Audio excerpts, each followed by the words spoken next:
আল্লাহর নবী রাস্তা দিয়ে চলতে গেলে মেঘ এসে ছায়া দেয়।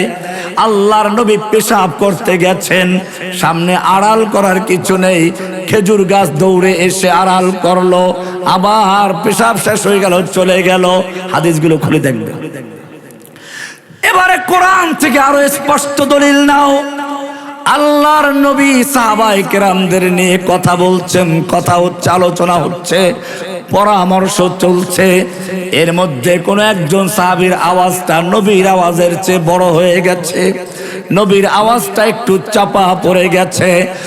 আল্লাহ রাব্বুল আলামিনের কত মায়া, সঙ্গে সঙ্গে জিবরাইলকে বলে যাও, সূরা হুজুরাতের 2 নম্বর আয়াত নাযিল হয়ে গেল, ইয়া আইয়ুহাল্লাযীনা আমানু লা তারফাউ আসওয়াতাকুম ফাওকা সাওতিন নবী। হে ঈমানদারগণ, খবরদার খবরদার, নবীর আওয়াজের চেয়ে জোরে আওয়াজ করে কথা বলবি না। ওয়ালা তাজহারু লাহু বিল কওলি কাজাহরি বাযিকুম লিবায।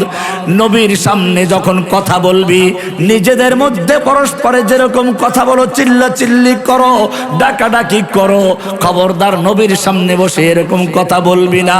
এমনটা যদি করো, আন তাহবাতা আমালুকুম, তোদের জীবনের যত নামাজ, রোজা, হজ, যাকাত, তাসবিহ, তাহলিল, দান, খয়রাত, জিহাদ, কিতাল যা করেছো সব বরবাদ হয়ে যাবে। ওয়া আনতুম লা তাশউরুন, একটু টের পাবি না। কে বলেছেন? কি মায়া, নবীর জন্য মায়া আছে কিনা?